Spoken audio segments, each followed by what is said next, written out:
Hey there, friends. Coming at you with another episode of the PreRide Show here by Pure Gravel. Once again, in the middle of the expo for the Rock Cobbler. I am here with 7-time participant and 5-time winner of the Rock Cobbler, Amanda Nauman. Amanda, thanks for joining us. How are you? Yeah, good. Hey, Jim. How are you? I'm great. I'm great. I should say podcast host and gravel domestique there, as evidenced by her t-shirt, among many other wonderful talents she has. Rock Cobbler is a special event. Yeah. You've been coming here for a while. You've known Sam forever. Yeah. What makes it so unique? Why do you keep coming back? Because of the first day. I mean, Sam used to do the Hart Park cyclocross races over here. The best cyclocross course probably west of the Mississippi? Ever. I'm so sad. In the U.S., would you say that? Oh, yeah, for sure. Yeah. And so one day after one of those races, he came to me and Dave and he was like, I have this idea for this stupid ride. And back then it wasn't gravel, it was just like a stupid ride. He called it a really long cyclocross race. Okay. And to this day, I think he lives true to what he originally wanted that to be. Yep. And yeah, so we decided to show up in 2014 with a bunch of other crazy people, and I remember Neil Shirley wrote an article in Road Bike Action, and like it should be framed in the Gravel Cycling Hall of Fame because like the word gravel is never used in it to describe it, and I think that that's awesome because it's just like this stupid ride that started and eventually fell into a discipline, right? But it's like it just was its own thing, and it always has been, and I love what Sam's put together here. So yeah, I'm excited to always come back. The pure example of what gravel as a whole is, right? It's inclusive, it's fun, it doesn't take itself seriously at all. And if you are here to take it that seriously, you're probably not at the right place. Yeah, definitely. And I think for us in Southern California specifically, we kind of created our own brand of that, of what like SoCal gravel, road what bikes it is on dirt today. Yes, for a while. Exactly. Yeah. It was just this stupid thing that we did, and we didn't really put a label on it until later. And I love that, and I love that it's still true to itself and not really changing in that way. Let's talk about you for a second. What's your schedule look like for this year? Have you laid it out yet? Are you picking any big races as a target? Yeah, I'm doing Lifetime, so I'm doing the Lifetime series. So all of those, I'm going to do Mid-South next month, and then kind of play everything else by ear, just because for me that Lifetime series is a big money commitment. So in terms of traveling and stuff, I have to go easy on myself, especially with work. So yeah. Do you like the challenge of toggling between the two disciplines and being able to focus on bringing the mountain bike back into play and all that entails? Yeah, definitely. I mean, I did race XC for quite a bit of time, and like because I got good at gravel, I just focused on that. So it's nice to be able to ease back into just off-road in general. I like that idea. So it'll be fun. I really do enjoy mountain biking, period. So going back to racing it will be a challenge, but fun. So now only 200 miles in Kansas. Yeah. We don't have to go the full monster, ridiculously hard distance. Yeah, exactly. And I'm kind of nervous about that because when I finished 5 of the 200, I was like, I'm done with that. I'm never going to do it. They got me back exactly. in. Of course, so the series kind of like pulled me back in that way of like, okay, it's part of a bigger picture. Like I can do this series as a whole. So I'm doing it again, but it'll go south this year. So I'm really excited about that because if I had a choice, that's the direction I would choose to go. Is that a wind thing? Is that a terrain thing? Just the cattle pen section. Like we haven't done the cattle pen section in a couple years because we've always been going north, and that is just a more magical, like rolly, like longer climbs. Okay. Yeah, so it's pretty. I can't wait. We're gonna get out there and have a good look at it with you. It's gonna be fun. Yeah. Your podcast is awesome. I'm curious what you have learned in doing the number of episodes that you have. You come to the show always very prepared. Your questions are always very well thought out. You and your partners do a great job at, I think, discussing the important topics. Yeah. But what have you personally learned through this process of going through that?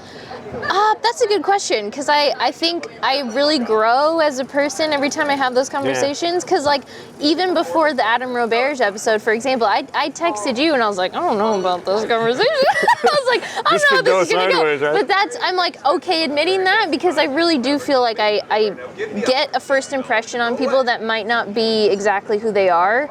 And in those conversations, that'll really change. And I like learn to understand where that person's coming from, and it's taught me how to like not just take everything for face value and how important like real conversations are. Yeah. And that you can learn a lot about a person and maybe even a lot about yourself in doing that. Yeah, just the education that takes going in there, doing the research, and being the hardest thing too, I think, is just to make a cohesive question, like make something that they would actually enjoy answering. Yeah, not sound like you're just kind of poking holes at somebody. Like, what do you think about gravel? Yeah, you like bike riding, huh? Exactly. It's a lot of fun. You're prolific on the social media. You're doing a lot of great training up there at the high altitude up in Mammoth and stuff like that. How do you feeling at this point in the season? As you're trying to bring the fitness level up to where once you hit Mid-South, and then looking forward to probably Sea Otter after that? Yeah. So I got COVID in August, like right before North Carolina. So I got better before I came to do the announcing there.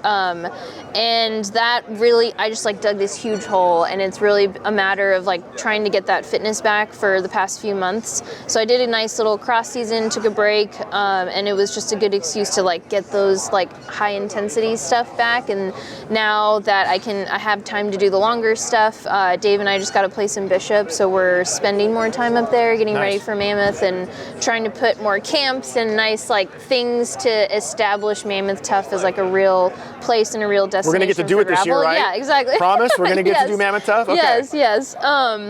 So yeah, being in that area, like it's been nice to focus on everything, and he and I have been joking lately because the chaos is back in our lives, like because of the pandemic and everything. It was like, well, what are we gonna do? Or even at this time last year, like we didn't think that Unbound was going to happen. It was a year ago exactly. So it's nice to just have that sense of normalcy of like, yeah, we're moving around doing everything, but that's normal for us, and it's nice to be able to plan around that. So yeah, it seems like we've got ourselves a normal calendar, not a compressed one. Things are stretched out. Questionable. Some new events popping in, filling up those other dates and things like that.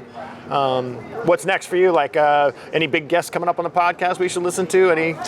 I did like a little mini series with some lower key events. So there's a couple more episodes that'll come out on that front. But I really wanted to go back and showcase some promoters that have like lesser known events, like I said, but really show areas very similar to what Sam's done here. Like, 400 people, that's a big size event for Southern California, but respectively to some of the other huge gravel events, it's not that huge. So I wanted to kind of put a spotlight on similar events like Sam's in other parts of the country, because I think that grassroots style is so important for finding the talent in those little areas and being able to say like, oh, Amanda won that thing 5 times. Like, yeah, I found my success regionally first, and I want other people to be able to find that and have success in Oklahoma and Colorado and whatever that is before they start maybe going and racing to those big things. And just kind of showing and telling people that you can go around and do these smaller events and get that same taste without maybe the hoopla of like, and the expense of some of the bigger events that have high registration stuff, and bring it back to like why I started doing gravel was just that, like Sam invited me to do this stupid ride, not very many people, but like you learn somebody's backyard, and it's that experience and sharing a meal afterwards and doing all that really matters. Hell, you ride through somebody's backyard, if not their front door. Exactly. Real quick, with your love for cyclocross, what's your take on the Worlds? It just wrapped up here a couple weeks ago in Arkansas. What was your overall impression of how they were run and the outcome of them? It was great. It was beautiful to see. I mean, I wish it had taken place a week later because I got that giant ass storm, but it was fun. I mean, it doesn't matter the location, the course, they put on a great show. Like the riders know that it's the biggest stage in the world, so they do their job on that front.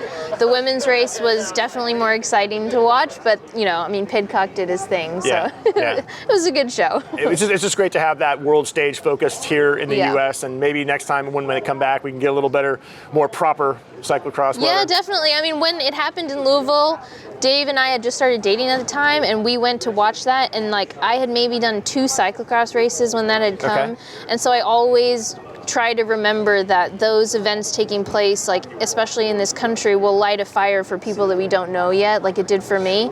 And just that ability that just a thing happening will like grow and hopefully ignite something bigger for cyclocross in the next 10 years, because we're on a little slump right now. It'd be nice to kick it back up. Right on.